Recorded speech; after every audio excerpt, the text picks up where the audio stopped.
నువ్వు వినాలి కానీ అసలు శ్రీమన్నారాయణుడు లేని ప్రదేశం ఒకటి ఉందా? ఎక్కడెక్కడ వెతికి చూస్తే అక్కడక్కడ ఉంటాడు నారాయణుడు, వ్యాపకత్వం చేత ఉంటాడు, అన్నిటి యందు నిండి నిబీకృతమై ఉన్నాడు అన్నాడు. ఓహో అలాగా, అయితే ఈ స్తంభంలో ఉంటాడా అన్నాడు. ఇప్పుడు వస్తోంది నరసింహావతారం. ఎందుకని? పిల్లవాడు అంటున్నాడు అంతటా ఉన్నాడంటున్నాడు. హిరణ్యకశిపుడు ఈ వేళ్లు ముడిచాడు, ఈ వేలు పైకి తీశాడంటే ఇలా చూపించి ఎక్కడో ఆపుతాడు. ఆ వేలు ఎక్కడ ఆగితే అక్కడి నుంచి పైకి రావాలి, రాకపోతే తనని నమ్ముకున్న భక్తుడి మాట వమ్మైపోతుంది. బయటికి రావడం అంటూ జరిగితే శంఖచక్ర గదాపద్మములు పట్టుకున్నటువంటి శ్రీమన్నారాయణుడిగా వచ్చి హిరణ్యకశిప సంహారం చెయ్యడానికి బ్రహ్మగారిచ్చినటువంటి వరం ప్రతిబంధకం. కాబట్టి ఆయన ఎన్ని వరాలు ఇచ్చాడో అన్ని వరాలకి మినహాయింపుగా రావాలి. అన్ని వరాలకి మినహాయింపుగా రావడానికి ఎక్కడి నుంచి రావాలో తన చేతిలో లేదు. హిరణ్యకశిపుడి వేలు ఎక్కడాగితే అక్కడి నుంచి బయటికి రావాలి. హరి సర్వాకృతులంకలండనచు ప్రహ్లాదుండు భాషింప, సత్తరుడై ఎందును లేడు లేడనుచు దైత్యుండు తర్జింప, శ్రీనరసింహకృతి దాల్చనచ్యుతుడు నానాజంగమస్థావరోత్కర గర్భంబుల అన్ని దేశములను దండ ప్రభావంబునన్ అన్నారు పోతన గారు. ఈ బ్రహ్మాండమంతా ఒక నారసింహం అయిపోయింది, అన్నిటిలోకి చేరిపోయింది విష్ణుతత్వం నరసింహావతారంగా. ఎక్కడ వేలాగితే అక్కడి నుంచి బయటికి రావాలి, అన్నిటా నిండిపోయింది. అసలు ఆ నారసింహ తత్వం ఎలా ఉంటుందో అప్పుడు మీరు ఊహించండి. హిరణ్యకశిపుడు ఇలా వేలు తిప్పుతూ స్తంభాన్ని చూపించాడు, ఇందులో ఉన్నాడా అన్నాడు. మళ్ళీ అదే మాట అడగద్దు, అంతటా ఉన్నాడు, ఉంటే వస్తాడా? వస్తాడు నాన్న, నువ్వు పిలువు. ఇప్పుడు కొడుకు మాట కాదని నిరూపించాలి, కొడుకు మాట నిలబెట్టాలి పరమేశ్వరుడు. ఇది ఆయన దయ. పిల్లవాడు ధైర్యంతో మాట్లాడుతున్నాడు, ఉన్నాడు పరమేశ్వరుడు అంటున్నాడు. అతని మాట నిలబెట్టడానికి బ్రహ్మాండమంతా నారసింహమైంది. హిరణ్యకశిపుడు ఆ స్తంభాన్ని ఒక్క దెబ్బ కొట్టి రమ్మను ఇందులోంచి అన్నాడు. అలా అనడం ఏమిటి? పెటపెట చటచట చప్పుళ్ళొచ్చి ఆ స్తంభం బద్దలైపోయింది. బద్దలైపోయి అందులోంచి ఒక్కసారి విస్ఫులింగములు పైకొచ్చి పెద్ద కాంతి మండలం ఏర్పడి కన్నులతో చూడడానికి వీలు కానంత భయంకరమైన తేజస్సు ఒకటి బయటకు వచ్చింది. ఆ తేజస్సులోంచి పట్టుపుట్టం కట్టుకుని స్వామి నిలబడ్డారు.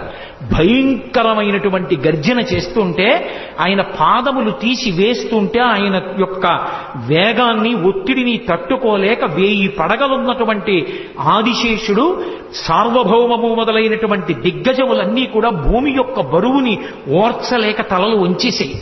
ఆయన పాదములలో చక్రరేఖ, శంఖరేఖ, పద్మరేఖ, నాగలి, అమృతభాండము మొదలైనటువంటి దివ్యమైన చిహ్నములు కనపడుతున్నాయి. బలిష్టమైనటువంటి మోకాళ్ళు, ఐరావతం యొక్క తొండం ఎలా ఉంటుందో అటువంటి బలిష్టమైనటువంటి తొడలు, సన్నటి నడుం, దానికి పెట్టుకున్నటువంటి మువ్వల వడ్డాణం, ఆ చప్పుడు చేస్తున్నటువంటి గంటలు, మెడలో వేసుకున్నటువంటి ఆహారాలు, అనంతమైనటువంటి బాహువులు, పైన నృసింహాకారం, సింహం యొక్క ముఖం, పెద్ద పెద్ద దంస్ట్రలు, చంద్రుడి కాంతి ఎలా ఉంటుందో అటువంటి కాంతి, భయంకరమైన వాటిని కూడా తెగబోయగలిగిన నాగళ్ళు ఎలా ఉంటాయో అటువంటి దంతపంక్తి, అదిరి పడిపోతున్నటువంటి పెదవులు, మందర పర్వతానికి ఉండేటటువంటి గుహలు ఎలా ఉంటాయో అటువంటి నాసికారంధ్రములు, పుట్టలోంచి పైకి వచ్చి కోపంతో ఊగుతున్న నాగుపాం ఎలా ఉంటుందో అలా ఆడుతున్నటువంటి నాలుక, గురి చూసి చూస్తున్న కోటి సూర్యుల ప్రకాశంతో వెలిగిపోతున్నటువంటి కన్నులు, నిక్కబొడుచుకున్నటువంటి వెంట్రుకలు, పెట్టుకున్నటువంటి పెద్ద కిరీటం, అనంతమైనటువంటి బాహువులు, అన్ని బాహువుల యందు ఆయుధములు పట్టుకుని మహానుభావుడు అడుగు తీసి అడుగు వేస్తూ వస్తూ పెద్ద గర్జన చేస్తూ తల ఇలా ఊపితే ఆ కేసరములు తగిలి దేవతలు విమానంలో వెడుతున్న వాళ్ళు భ్రంశమై విమానాల్లోంచి కింద పడిపోయి ఆ మేఘములన్నీ కొట్టబడి పర్వతములన్నీ ఘూర్నిల్లి సముద్రములన్నీ పొంగిపోయి భూమండలమంతా కలత చెంది స్వామి నరసింహావతారం వచ్చింది.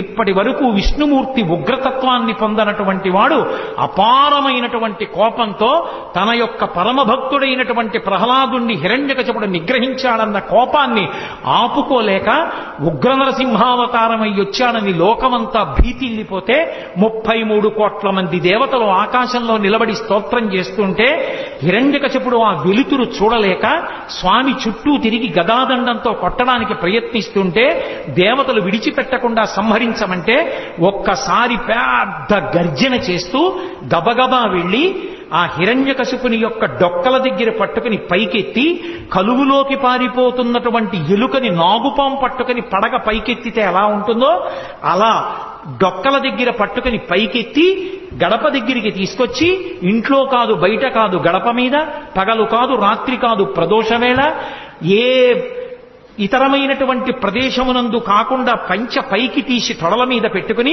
పంచ కట్టి ఉంటే దిక్కులుంటాయి, పంచ పైకి తీస్తే దిక్కులుండవు. అదొక శాస్త్రం. ఇప్పుడు నేను దాని గురించి వ్యాఖ్యానం కుదరదు. పంచ పైకి తీసి తొడల మీద పెట్టుకుని ఆ ప్రాణమున్నది కాదు ప్రాణము లేనిది కాదు, జంతువు కాదు పాము కాదు, ఆయుధం కాదు వస్త్రం కాదు శస్త్రం కాదు, రాక్షసులు కాదు దేవతలు కాదు యక్షులు కాదు గంధర్వులు కాదు కిన్నెరులు కాదు కింపురుషులు కాదు నరుడు కాదు జంతువు కాదు, నరసింహమై ఆ గంగానది సుడి తిరిగినట్టుగా ఉన్నటువంటి ఆ నాభి కనపడుతుండగా విశాలమైనటువంటి వక్షస్థలంతో పెద్ద పెద్ద ఆ దంతములతో దంస్ట్రలతో దగ్గరగా చూస్తుంటే ఆయన ముఖం వంక చూసి మృత్యు ఆసన్నమైందని తెలివి తప్పి తలవాల్ చేసినటువంటి హిరణ్యకశిపుణ్ణి తొడల మీద వేసుకొని పెద్దగా పెరిగినటువంటి తన గోళ్లు ఆ కడుపులోకి దింపి చీల్చి ఆ గోళ్లని గొడ్డళ్లుగా చేసి వక్షస్థలంలో ఉన్న ఉరప్పంజరపు ఎముకటన్నింటినీ కోచేసి పటపట విరిచి ప్రేగులు తీసి మెళ్ళో వేసుకుని ధారలుగా కారుతున్న నెత్తురు దోషిళ్లతో పట్టి తాగి కేసరములన్నీ నెత్తుటితో తడిసిపోతే పంచా తాను నెత్తుటితో తడిసి అక్కడ ఉన్న రాక్షస గణములన్నిటినీ సంహారం చేసి పెద్ద శబ్దాన్ని చేస్తూ ఆ ప్రేగులు తీసి మెళ్ళో వేసుకుని గిరగిర తిప్పి డొల్లబడినటువంటి హిరణ్యకశిపుడి శరీరాన్ని విసిరేసి భయంకరాకృతితో నడుస్తుంటే బ్రహ్మాది దేవతలందరూ స్తోత్రం చేశారు. ఏమి నారసింహం, ఏమి అద్భుతం, ఏమి అవతారం. ఇంతమంది స్తోత్రం చేస్తే ఆయన ప్రసన్నుడు కాలేదు. అదే ఉగ్రభావనతో ఊగిపోతున్నాడు ఆయన. ఆ ఊగిపోతున్న ఉగ్రనరసింహుణ్ణి చూసి లక్ష్మీదేవిని పిలిచి అమ్మా నువ్వు నిత్యానపాయనివి, ఆయన వక్షస్థలంలో ఉంటావు, నిన్ను చూస్తే ప్రసన్నుడవుతాడు తల్లి, దగ్గరికి వెళ్ళమన్నారు. ప్రళయార్కబింబంబు పగిదియున్నది కాని పూర్ణిందు చంద్ర నిభము కాదు. పూర్ణచంద్రబింబంలా ఉంటుంది నా భర్త ముఖం, ఇంత కోపంగా ఉండడం నేను ఎప్పుడూ చూడలేదు. అయ్య బాబోయ్ నేను కూడా దగ్గరికి వెళ్ళనంది లక్ష్మీదేవి. శ్రీ మహావిష్ణువు యొక్క అవతారాలలో లక్ష్మీదేవి దగ్గరికి వెళ్ళడానికి భయపడిన అవతారం నరసింహావతారం. అందరూ భయపడుతుంటే ప్రహ్లాద నీ గురించే వచ్చింది అవతారం, స్వామిని నువ్వు దగ్గరికి వెళ్ళి ప్రసన్నుండి చేయమన్నారు. ప్రహ్లాదుడు చిన్న పిల్లవాడు గబగబా వెళ్లి స్వామికి పాదములను పట్టి నమస్కరించి ఏమి నువ్వు నరసింహస్వామిగా వచ్చి పైన సింహంగా కింద మనుష్యుడిగా వచ్చి పెద్ద పెద్ద గోళ్లతో ఆ కోరలతో నోరు తెరిచి పెద్ద ఆ గర్జన చేస్తే భయపడిపోతాననుకుంటున్నావా? నీకన్నా భయంకరమైనది ఒకటి లోకంలో ఉంది, దాని పేరు సంసారం. ఆ సంసారానికి భయపడతాను కానీ నీకు భయపడతాననుకుంటున్నావా? బ్రహ్మాది దేవతల తల మీద పెట్టని చెయ్యి, లక్ష్మీదేవి ఒంటి మీద పడితే పొంగిపోయే చెయ్యి, భాగవతో పరమభక్తుణ్ణి అని పేరు పెట్టి ఏమీ తెలియని అర్భకుణ్ణైనా నా తల మీద చెయ్యి పెట్టి నా కోసం పరిగెత్తుకొచ్చి నా మాట నిలబెట్టడానికి నేను చూపించిన స్తంభంలోంచి వచ్చి నా తండ్రిని సంహరించిన నీ హృదయంలో ఎంత కారుణ్యం ఉంది నాకు తెలియదనుకుంటున్నావా? నువ్వు పైకి ఇలా అరిస్తే భయపడతాననుకుంటున్నావా? పరమేశ్వరా నీకు నమోవాక్కములని స్తోత్రం చేశారు. పరవశించిపోయినటువంటి నరసింహస్వామి పరమప్రసన్నుడై ప్రహ్లాదుణ్ణి ఎత్తుకుని తొడ మీద కూర్చోబెట్టుకుని నాన్నా పొంగిపోతున్నాను రా నీ భక్తికి, ఏం వరం కావాలో కోరుకో అన్నాడు. మళ్లీ నన్ను మాయలో ముంచుదాం అనుకుంటున్నావా స్వామి? నాకెందుకు ఇంకా వరాలు, నాకెందుకు ఒక కోరికలు, నాకే కోరిక లేదు. నీ పాదముల యందు నిరతిశయమైనటువంటి భక్తిని కలిగి ఉంటే చాలు. అదిగో మా తండ్రి ఏమీ తెలియక అమాయకత్వంతో నీకు వ్యతిరేకంగా బతికాడు, నా తండ్రికి ఉత్తమగతులు కలిగేటట్టుగా అనుగ్రహించు అని అడిగాడు.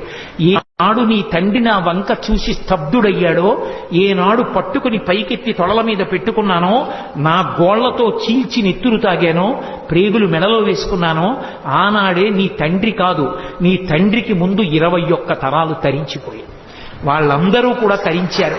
కాబట్టి ప్రహ్లాద నువ్వు బెంగపెట్టుకోక్కర్లేదు నీ తండ్రి గురించి, నేను నీకు ఆశీర్వచనం చేస్తున్నాను. నువ్వు దీర్ఘాయుష్మంతుడవై ఈ రాజ్యాన్ని ధార్మికంగా పరిపాలన చేసి పరమభాగవతోత్తముడవై అంత్యమునందు నన్ను చేరుకుంటావు. నీ కథ ఎక్కడ చెప్పబడుతుందో, నీ కథ ఎక్కడ వినబడుతుందో అక్కడ నేను ప్రసన్నుడవుతాను, అక్కడ నేను ఎంతో సంతోషిస్తాను. ఆ సభామంటపంలో ఉన్న వాళ్ళందరికీ కూడా నా ఆశీర్వచనము పరిపూర్ణముగా లభిస్తుంది. దాని చేత రోగములు సమసిపోయి వాళ్ళందరూ కూడా ఉత్తమ గతులు పొందుతారని ప్రహ్లాదోపాఖ్యానానికి శ్రీ మహావిష్ణువే ఫలశ్రుతి చేశారు. అంత గొప్ప అవతారమైనటువంటి ఈ నరసింహావతారం మన ఆంధ్రదేశంలోనే వచ్చింది. అది. If you like this video, hit the like button. For more videos, subscribe to our channel. If you have learned anything from this video, comment down below. Subscribe.